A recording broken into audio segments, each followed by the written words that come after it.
Hello बच्चों, good evening. क्या हाल चाल? उम्मीद करो सब लोग बहुत बढ़िया होंगे, बहुत मजे में होंगे सर, बहुत अच्छे से अपनी पढ़ाई कर रहे होंगे। मैं सी एम अग्रवाल। बेटा आज हम लोग डिस्कस करने वाले हैं एक बड़ा ही इंपॉर्टेंट पार्ट, एक बड़ा ही इंपॉर्टेंट टॉपिक जो कि सर रिलेटेड है हमारी प्रेजेंटेशन से रिलेटेड। सर जब मैं एग्जाम में आंसर लेके आता हूँ, मुझे किस लेवल तक उसे सजाना है, सर मुझे कहाँ कहाँ पे टाइम बचाने की अपॉर्चुनिटीज़ हैं, कैसे सर वर्किंग नोट बनाने हैं, क्या सर वर्किंग नोट पहले बनाऊं, क्या सर वर्किंग नोट बाद में बनाऊं या बीच बनाऊं। ऐसे सर बहुत सारे कन्फ्यूजन होते हैं बच्चे के दिमाग में। तो बेटा मैं एक स्टूडेंट की कॉपी लेके आया हूँ जिसके सर 96 मार्क्स है कॉस्टिंग में जैन 25 के अंदर। तो बेटा इसके थ्रू हम देख सकते हैं कि यार कैसे प्रेजेंटेशन हमारी अप्रोप्रिएट प्रेजेंटेशन है, हमारा टाइम भी कम से कम लगेगा, टाइम सेविंग भी होगी, क्योंकि बेटा कॉस्टिंग के पेपर में टाइम बड़ा जरूरी है। ठीक है, टाइम मैनेजमेंट बहुत जरूरी है। तो कैसे हमें सर मिनिमल प्रेजेंटेशन के साथ मैक्सिमम मार्क्स स्कोर करने हैं वो हम इसमें डिस्कस करेंगे। साथ में बेटा हमें पेपर कैसे अटेम्प्ट करना होता है, पहले कौन से क्वेश्चन करने होते हैं, 15 मिनट जो पढ़ने के होते हैं वो कैसे यूटिलाइज करने हैं, वो सारी चीज़ें बेटा हम लोग डिस्कस करेंगे इस वीडियो के अंदर। तो इट्स नॉट अबाउट कि क्वेश्चन क्या आया था, आंसर क्या लिखा था, नहीं, इट्स मोर अबाउट स्ट्रेटेजी कि सर हमें क्या क्या चीज़ें करनी जरूरी है, कहाँ कहाँ पे आप टाइम बचा सकते हो, कहाँ कहाँ पे आपको कौन कौन से वर्किंग नोट बनानी है। ठीक है जी, तो वहाँ पे हम ज़्यादा फोकस करने वाले हैं इस वीडियो के अंदर। जैसा मैंने बताया बेटा, मैं सीएम अग्रवाल, मैं आपको पढ़ाता हूँ सीए इंटर में ग्रुप 2 के 2 subject, costing and financial management and strategic management. बेटा मेरी क्लासेस सीए इंडिया पे चलती हैं, यानी कि कपिल गोयल सर के साथ। तो बेटा कपिल सर और मैं मिलकर पूरा ग्रुप 2 पढ़ाते हैं सभी बच्चों को सीए इंटर को। चलिए जी, तो स्टार्ट करते हैं अपना डिस्कशन। इसके अलावा बेटा डिस्कशन स्टार्ट करने से पहले अगर किसी बच्चे को कोई क्वेरी है कॉस्टिंग एफएमएसएम से रिलेटेड या फिर कोई गाइडेंस चाहिए related to his career path, तो आप मेरे को ज्वाइन कर सकते हो 9289599908। क्योंकि बेटा मेरे को 13 साल का बिग 4 का एक्सपीरियंस है। मेरे under around more than 200 chartered accountant ने काम किया। मतलब सर मेरी टीम में कभी ना कभी किसी ना किसी पीरियड में 200 चार्टर्ड अकाउंटेंट से ज़्यादा काम किया है सर। 30 से 40 मैंने आर्टिकल्स को हायर करा है और पता नहीं सर कितने सारे इंटरव्यू लिए हैं। तो मैं डेफिनेटली आपको कई सारे फ्रंट्स पे गाइड कर सकता हूँ। तो in case you need any guidance आप मेरे से कनेक्ट कर सकते हो। ठीक है, चलिए तो हम सर डिस्कशन स्टार्ट करते हैं इसका सर्टिफाइड कॉपी का। तो बेटा सर्टिफाइड कॉपी में सबसे पहले हम बात करते हैं कि सर जब उसके पास पेपर आया उसने क्या करा। सर उसके पास 15 मिनट थे पढ़ने के लिए। सर उस 15 मिनट में एमसीक्यू तो मिलते नहीं है, तो उसने क्या करा, सबसे पहले क्वेश्चंस देखे और उसने मुझे बताया कि सर मैंने ना क्वेश्चन सारे टिक कर लिए कि मुझे कौन कौन से आते हैं। बोला सर मुझे पता था, सभी बताते हैं, आपने बताया था कि भैया पहला क्वेश्चन हमेशा लेंदी आता है। तो उसने पहला क्वेश्चन बाद के लिए पार्क कर दिया। बहुत सर जब मैंने पहला क्वेश्चन पढ़ा तो मुझे लगा भी सर थोड़ा ऊपर नीचे और मुझे लगा भी लेंदी है, तो मैंने उसको बाद के लिए पार्क कर दिया। पहले मैं उस सीक्वेंस में चला जो सीक्वेंस में मुझे सबसे ज़्यादा क्वेश्चन आते थे। ठीक है, तो हर बच्चे को मैं ये बात बताता हूँ बेटा, पहला जो घंटा होता है आपका पेपर का, उसमें आपको सबसे ज़्यादा मार्क्स सिक्योर करने हैं।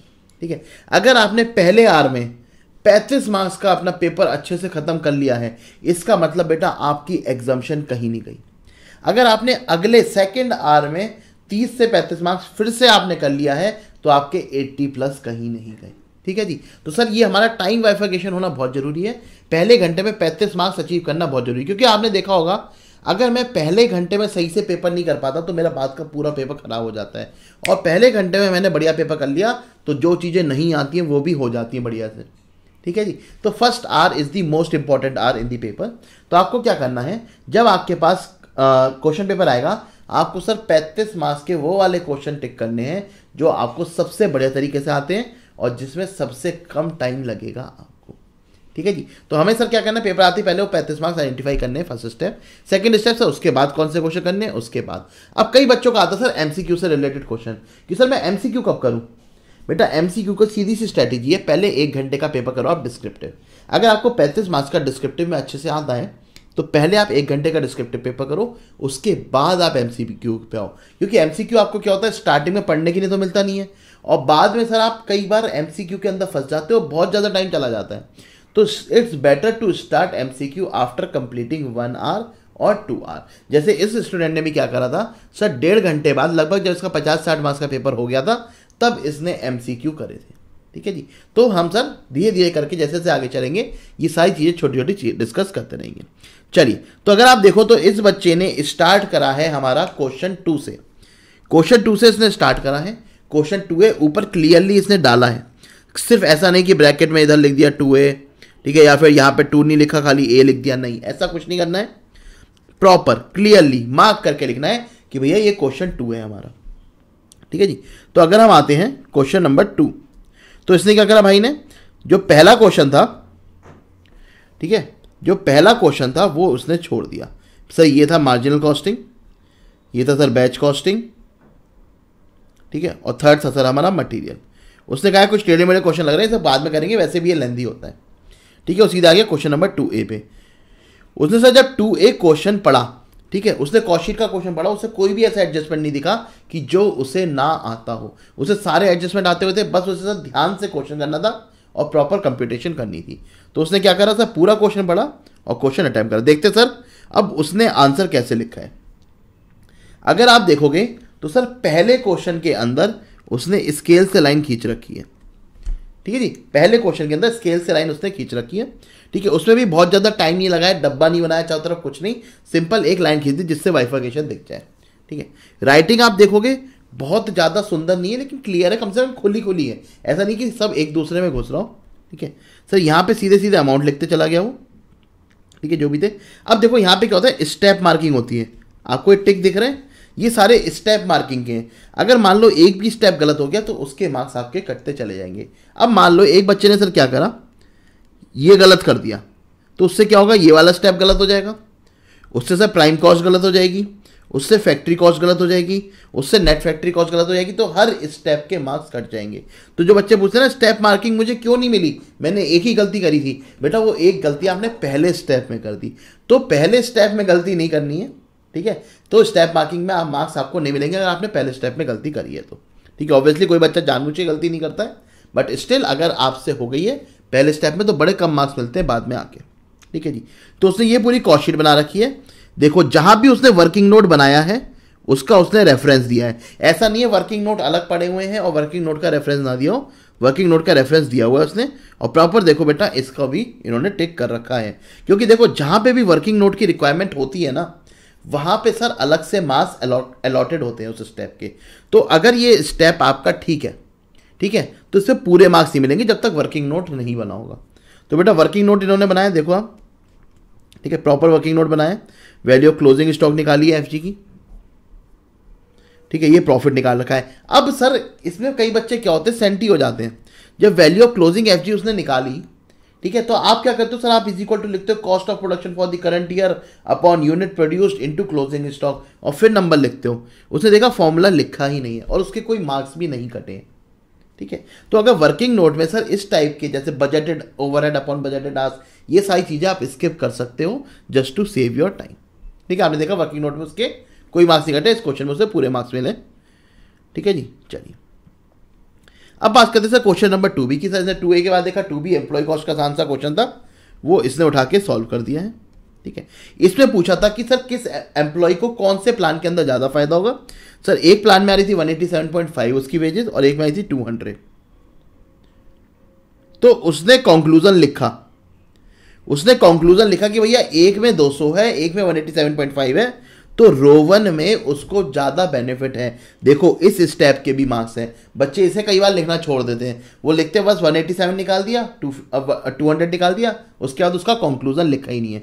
तो क्वेश्चन में जो कंक्लूजन पूछा जाए वो आपको जरूर लिखना है, उस स्टेप के भी मार्क्स है। आप देख रहे हो स्टेप वाइज मार्क्स साइड में चलते जा रहे हैं।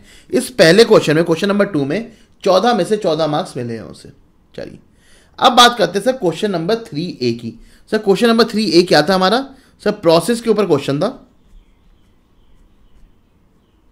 ठीक है जी। प्रोसेस कॉस्टिंग के ऊपर क्वेश्चन था। सर प्रोसेस एक्स के अंदर थे, कुछ प्रोसेस वाई के अंदर थे, और हमें सर एबनॉर्मल लॉस और नॉर्मल लॉस अकाउंट बनाने थे, ठीक है जी। कुछ सर एडजस्टमेंट थी यहाँ हमें दे रखी थी। अब देखो इन्होंने सॉल्व कैसे करा। बेटा इस क्वेश्चन में आते ही स्केल हट गया, आप देख रहे हो हैंड से लाइनें खींची हुई हैं, ठीक है। तो क्यों खींचे सर हैंड से, टाइम बचाने के लिए, भैया स्केल उठाओ रखो, छोटी छोटी चीज़ों से फर्क पड़ता है और इसके कोई मार्क्स नहीं होते हैं। बेटा लाइनें खींचनी है बस इतना कि भैया हमारा पार्टीशन दिख जाए, ऐसे नहीं कि बिल्कुल 90 डिग्री वाली नीट एंड क्लीन लाइन खींचनी है, ऐसा कुछ नहीं होता है, ठीक है। तो बाई हैंड भी आप लाइन खींच सकते हो, कोई दिक्कत नहीं है, ठीक है। यहाँ पे सर उसने सारी चीज़ें लिखी हैं, देखो कुछ कटिंग भी हुई है, कोई दिक्कत नहीं है। अगर कटिंग होती है आपकी तो ऐसा नहीं पूरा आंसर दोबारा करने की जरूरत है, सिर्फ कट करो, नेक्स्ट लाइन में दोबारा लिख दो, ठीक है। तो ये प्रोसेस एक्स अकाउंट बनाया है, ये प्रोसेस वाई अकाउंट बनाया है, ठीक है। नॉर्मल लॉस अकाउंट है, ये एबनॉर्मल लॉस अकाउंट है। अब देखो यहाँ पे वर्किंग नोट 1, ठीक है जी, वर्किंग नोट वन बना रखा है। तो बेटा जहाँ पे भी ज़रूरत है वहाँ पे आपको वर्किंग नोट बनाना पड़ेगा। यहाँ पे किस चीज़ के लिए बनाया है कि सर जो मेरा ओवरहेड है वो किस रेट पे एब्जॉर्ब होगा उसके लिए वर्किंग नोट बनाया है। तो वर्किंग नोट आपको बनाना पड़ेगा, इसके मार्क्स हैं भाई। अगर ये नहीं बना के आता तो आधा एक नंबर इसका कट जाता। और यहाँ पे जहाँ पे यूज़ हुआ है वहाँ पे वर्किंग नोट की रेफरेंस भी देना उतनी ही जरूरी है। चलिए बेटा, इसके बाद नेक्स्ट क्वेश्चन था क्वेश्चन नंबर 3B। सर ये था हमारा, देखो कितना अच्छा क्वेश्चन है। ये क्वेश्चन था सर हमारा मार्जिनल कॉस्टिंग से रिलेटेड। ठीक है, इन्होंने 3 अल्टरनेटिव दिए थे कि भैया अगर मैं सेलिंग प्राइस 10% रिड्यूस करता हूँ, 12.5% रिड्यूस करता हूँ और 15% रिड्यूस करता हूँ, उस केस में मेरे को कौन से अल्टरनेटिव में सबसे ज़्यादा फायदा मिलेगा। तो देखो, calculate the effect on profit under each alternative. Her alternative के अंदर प्रॉफिट कंप्यूट करो और बताओ कि भैया कहाँ पे हमें सबसे ज़्यादा प्रॉफिट मिलेगा। अब देखो, इस क्वेश्चन में आपको 3 अल्टरनेटिव दे रखे हैं। अगर मैं ये क्वेश्चन पढ़ूं, ठीक है, तो मैं क्या करूंगा, इन तीनों अल्टरनेटिव के अंदर प्रॉफिट निकाल दूंगा और बता दूंगा किस अल्टरनेटिव में सबसे ज़्यादा है। लेकिन आप इंस्टीट्यूट का अगर सजेस्टेड आंसर देखोगे, इंस्टीट्यूट ने क्या करा, प्रेजेंट सिचुएशन भी लिया, ठीक है, और तीनों अल्टरनेटिव भी लिया। और मजे की बात क्या लिख ली, सबसे ज़्यादा प्रॉफिट प्रेजेंट सिचुएशन में था। सबसे ज़्यादा प्रॉफिट प्रेजेंट सिचुएशन के अंदर था। और इन्होंने कहा कि भैया अमंग द वेरियस ऑल्टरनेटिव, सारे ऑल्टरनेटिव्स के अंदर ऑल्टरनेटिव 1 सबसे ज़्यादा प्रॉफिट दे रहा है, लेकिन भैया हमें करंट सेलिंग पे चलना चाहिए क्योंकि सबसे ज़्यादा मैक्सिमम प्रॉफिट यहाँ है। ये सजेस्टेड आंसर था। अब देखो इसने क्या सॉल्व करा, इसने सर एग्जिस्टिंग वाला करा ही नहीं, क्योंकि एग्जिस्टिंग वाला पूछा ही नहीं। जब पूछा ही नहीं तो सर करने की ज़रूरत नहीं है। इसने तीनों ऑल्टरनेटिव करे और बता दिया सर किस ऑल्टरनेटिव में सबसे ज़्यादा फायदा है। ठीक है जी, कंक्लूजन जरूर लिख के आना है। तो कंक्लूजन ऐसा नहीं है कि स्टडी अगर 10 लाइन का लिख रहा है तो आपको भी कंक्लूजन 10 लाइन का लिखना है, नहीं। मैंने कई बार बताया है कंक्लूजन 2 लाइन का सफिशिएंट है, बस जो पूछा है उसका आंसर उसमें क्लियरली आना चाहिए। इसे लिखा है as the profit is maximum under alternative 1 must be adopted. इतना सा कंक्लूजन, बात खत्म। इस स्टेप के भी मार्क्स थे बेटा। ठीक है जी, तो इस तरीके से हमने क्वेश्चन कर लिया है। चलिए नेक्स्ट क्वेश्चन किस पे था सर हमारा, सर ये था हमारा सर्विस कॉस्टिंग ट्रांसपोर्ट पे, पैसेंजर ट्रांसपोर्ट पे था। ठीक है, और उससे नेक्स्ट क्वेश्चन था बेटा हमारा ओवरहेड पे। ठीक है जी, तो अगर आप यहां पे देखेंगे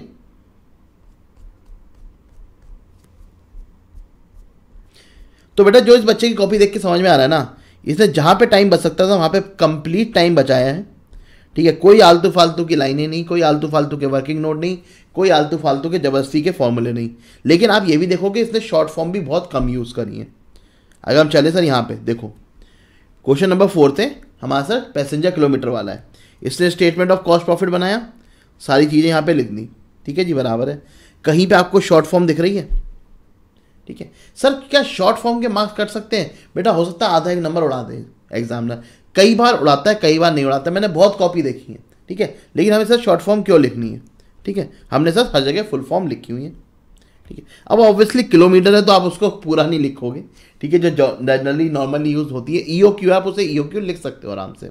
ठीक है, लेकिन ऐसा नहीं है कि भैया सैलरी को सेल लिख दिया, एनुअल रिपोर्ट्स को AR लिख दिया, नहीं हुआ, इतना मत करना। ठीक है, वर्किंग नोट देखो प्रॉपर क्लियरली उसने अलग अलग बना रखे हैं और वर्किंग नोट के भी मार्क्स हैं। ठीक है, चलिए वर्किंग नोट 1 2 3 बनाए हैं उसने, तो देखो ये उसने रेफर भी करा होगा कि हमने कहाँ पे कौन से वर्किंग नोट यूज़ करे हैं। चलिए नेक्स्ट आते बेटा क्वेश्चन नंबर 4 भी। अगर आप देखोगे हमारे साथ 4 भी क्वेश्चन था ओवरहेड से रिलेटेड, क्या हमारा ओवरहेड रिकवरी रेट रहेगा। ठीक है, दोनों रिकवरी रेट निकाल रखे हैं इसने, और फिर सर कितना प्रॉफिट रहेगा नेक्स्ट वाले में वो भी पूरा निकाल के दिखा रखा है। ठीक है, तो अगेन सर टाइमिंग बचाया है, बहुत ज़्यादा सजा के नहीं लिखा है, बहुत ज़्यादा मल्टीपल पेन यूज़ नहीं करें, कुछ नहीं, सिंपल एक पेन से सर सॉल्व करता चलेगा। तो सब पेन की तो चलो गाइडेंस होती है, आप मल्टीपल कलर यूज़ भी नहीं करने चाहिए। ठीक है, लेकिन आप देखोगे तो बिल्कुल हमारा लाइनों वाइनों में टाइम नहीं लगाया है। ठीक है, अच्छा अगर आप देखो क्वेश्चन का 4th A इसने स्टार्ट करना है यहाँ पे। 4th A का था पार्ट 1 और पार्ट 2। ठीक है, तो क्लियरली लिखा हुआ है सर कैसे चल रहा है, सीक्वेंस भी बराबर से चल रही है। क्या सर मैं ये सीक्वेंस ऊपर नीचे कर सकता हूँ? बिल्कुल कर सकते हो, कोई दिक्कत नहीं है। 4th A कर लो, फिर उसके बाद 5th A कर लो, फिर उसके बाद 4th भी कर लो, कोई दिक्कत नहीं है, लेकिन क्लियरली लिखी होनी चाहिए। इस बच्चे ने तो सर सारा सीक्वेंस से करा है, तो ऐसा रिक्वायरमेंट नहीं पड़ी है। ठीक है जी, 5th A देखोगे सर स्टैंडर्ड कॉस्टिंग पे क्वेश्चन है। देखो SR minus AR short form use करिए। हाँ सर, जो जनरल है वो हम कर सकते हैं, कोई दिक्कत नहीं है। क्या कोई मार्क्स कटे इसके? नहीं कटे सर, ठीक है।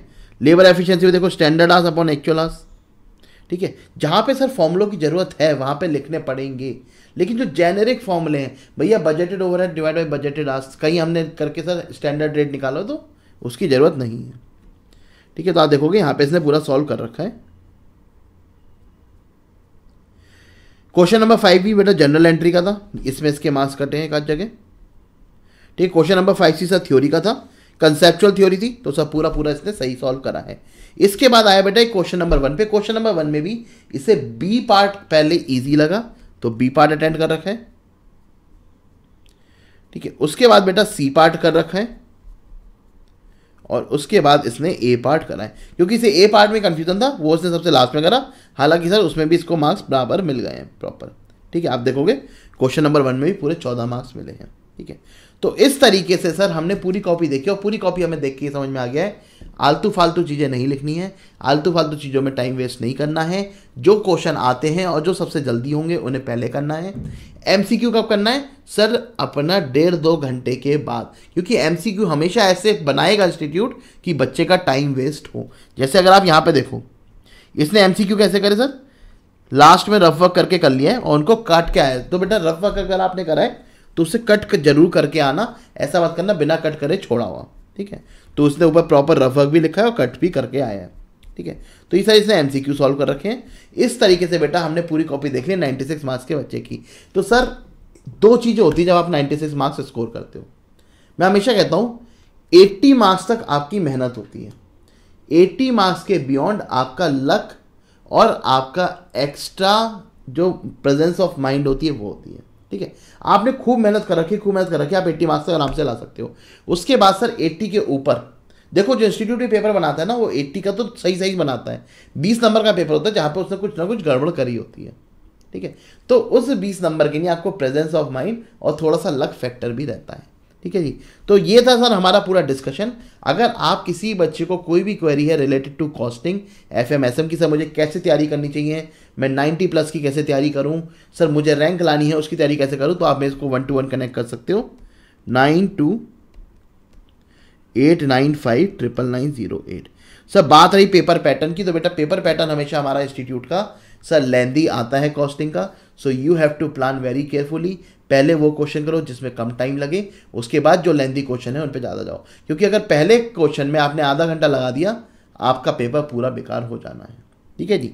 चलिए, तो इसके साथ बेटा ये डिस्कशन यहीं पे कंक्लूड करते हैं।